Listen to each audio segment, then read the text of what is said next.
नमस्कार, स्वागत है आपका बिहार समाचार में। मनीष कश्यप के समर्थकों के लिए बड़ी खबर है। मनीष कश्यप की मुश्किलें बढ़ गई है। मनीष कश्यप को कड़ी सजा मिल सकती है। अब तक सिर्फ आरोपों के आधार पर मनीष कश्यप को गिरफ्तार किया गया था। मनीष कश्यप पर कोई भी चार्जशीट दायर नहीं किया गया था। मनीष कश्यप को ज्यादा दिनों तक जेल में नहीं रख सकते थे सिर्फ गिरफ्तार करके, इसलिए इन पर साजिश के तहत एनएसए लागू कर दिया गया ताकि कोई कह नहीं पाए कि इतने दिनों तक मनीष कश्यप को आखिर क्यों जेल में बंद करके रखा गया है। और इसी बीच बड़ी खबर है कि मनीष कश्यप पर अब चार्जशीट दायर कर दिया गया है। मनीष कश्यप की मुश्किलें बढ़ गई है। अब मनीष कश्यप का फिलहाल जेल से बाहर आना नामुमकिन सा लग रहा है, लेकिन मनीष कश्यप के समर्थन में कई लोग उतर आए हैं। मनीष कश्यप जेल से बाहर निकले, इसके लिए बीजेपी वाले भी कोशिश कर रहे हैं। मनोज तिवारी का बड़ा बयान सामने आया है। तो वहीं मनीष कश्यप के समर्थक 3000 किलोमीटर पैदल चल के मनीष कश्यप से मिलने पहुंचे और मनीष कश्यप की रिहाई की मांग किए। मनीष कश्यप के समर्थन में जनता उतर गई है। बिहार की जनता मनीष कश्यप की रिहाई की अब मांग करने लगे हैं।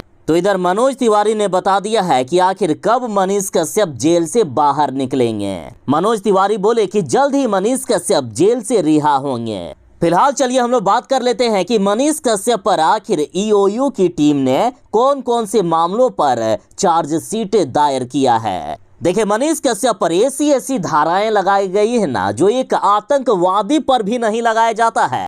आज तक देश में किसी भी भ्रष्टाचारी या किसी भी आतंकवादी पर इतनी खतरनाक धाराएं नहीं लगाई गई है। साथ ही मनीष कश्यप को पूरे देश के लिए खतरा बताकर एनएसए लागू किया गया। और वैसे आमतौर पर एनएसए 1 या 2 महीने के लिए लगाया जाता है, लेकिन मनीष कश्यप पर देखिए किस तरह के बिहार के भ्रष्ट लोगों की नजरें हैं, किस तरह के भ्रष्ट नेता मनीष कश्यप को जेल में ही सड़ाना चाहते हैं कि मनीष कश्यप को साजिश के तहत जेल में रखने के लिए एनएसए 1 साल तक लगा दिया गया। और ऐसा हम नहीं कर रहे हैं, खुद मनीष कश्यप द्वारा कहा गया है। मनीष कश्यप बार बार यही कहते हैं कि मुझे तेजस्वी यादव ने फंसाया है, मुझे बिहार के नेताओं ने फंसाया है। देखिए, मनीष कश्यप के खिलाफ ईओयू ने न्यायालय में चार्जशीट दायर की है। मनीष कश्यप समेत 3 लोगों या 3 अभियुक्तों के खिलाफ आर्थिक अपराध इकाई ने आरोप पत्र दाखिल किया है। मनीष कश्यप के अलावा अन्य 2 लोग राकेश कुमार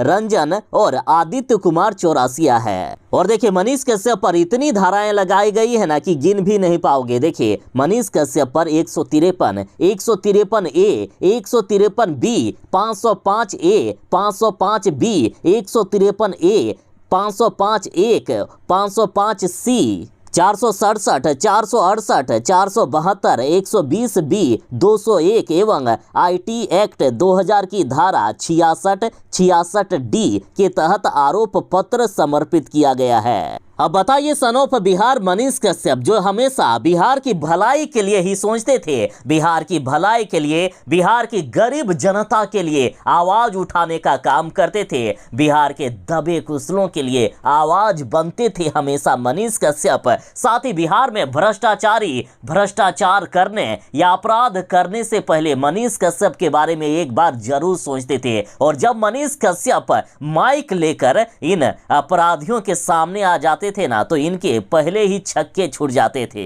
आपने कई बार देखा होगा मनीष कश्यप के वीडियो में कि किस तरह से भ्रष्ट इंजीनियर लोग मनीष कश्यप को देखकर कहां दौड़ जाते थे, उसका कुछ पता ही नहीं चलता था। और खास करके मनीष कश्यप बिहार के गरीब बच्चों के, जो सरकारी स्कूलों में गरीब बच्चों के साथ अन्याय होता था, उसकी आवाज को उठाते थे। तो वही मनीष कश्यप गरीबों की मदद करने में भी पीछे नहीं हटते थे। आपने कई वीडियो में देखा होगा मनीष कश्यप ने कई गरीबों का उद्धार किया है। और आज उसी मनीष कश्यप पर कई धाराएं लगा दी गई है। और हाँ, अब ये भी जान लीजिए कि यदि मनीष कश्यप को इन धाराओं के तहत यदि सजा मिल जाती है तो कितने दिन अधिकतम मनीष कश्यप को जेल में गुजारना पड़ सकता है। देखिए, मनीष कश्यप पर तमिलनाडु और बिहार में इतने केस दर्ज है ना कि अगर सभी मामलों में मनीष कश्यप को दोषी ठहराया गया तो उन्हें जिंदगी भर जेल में गुजारना पड़ सकता है। मनीष कश्यप पर बिहार में 14 गंभीर मामले दर्ज हैं और अब तमिलनाडु में भी 14 गंभीर मामले दर्ज हो गए।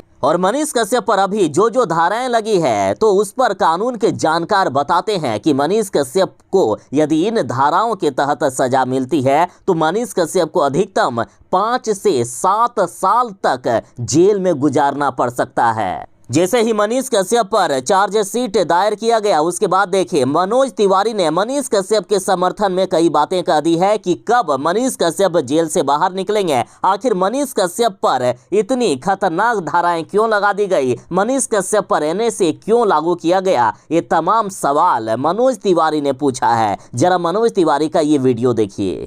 तो मनीष कश्यप को जो यातना दी गई है उसका विरोध करते हैं लगातार। तो मुझे पूरा विश्वास है कि मनीष को जो यातना दी गई है बिहार सरकार के द्वारा, आने वाले समय में बिहार की जनता इसका बदला जरूर चुका और हम लोग पूरी अपनी तरफ से भी कोशिश कर रहे हैं कि लीगल एड दिया जाए।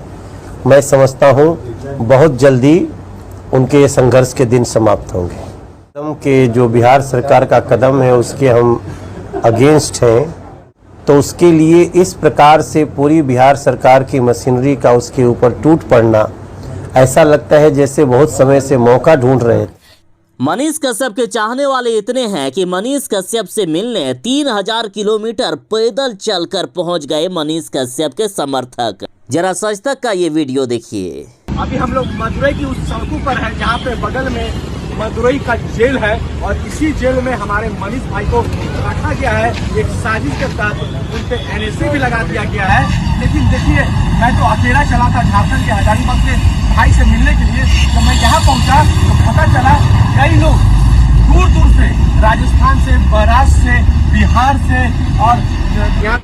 और यदि मनीष कश्यप पर लगाए गए एनएसए की बात करें तो देखिए तमिलनाडु के राज्यपाल ने मनीष कश्यप पर लगाया गया एनएसए 1 साल तक बढ़ा दिया गया है। और देखिए मनीष कश्यप पर अप्रैल के महीने में एनएसए लागू किया गया था, यानी और 10 महीने तक मनीष कश्यप को जेल में रहना पड़ेगा। यानी मनीष कश्यप को यदि किसी तरह की सजा नहीं भी मिलती है फिर भी वे 10 महीने तक जेल से तो बाहर नहीं ही आ पाएंगे। और मनीष कश्यप को यदि इन धाराओं के तहत सजा मिल जाती है तो मनीष कश्यप को अधिकतम 5 से 7 साल जेल में गुजारना पड़ सकता है। तो ये थी फिलहाल तक की बड़ी खबर। बाकी आप मनीष कश्यप के बारे में क्या सोचते हैं? क्या वाकई मनीष कश्यप को बिहार के नेताओं ने फंसाया है? आप अपनी बात कमेंट में जरूर ही बताइएगा। चलिए मिलते हैं बस थोड़ी ही देर में नई खबरों के साथ, नई अपडेट के साथ। तब तक के लिए दीजिए इजाजत। बाय। जय हिंद, भारत माता की जय।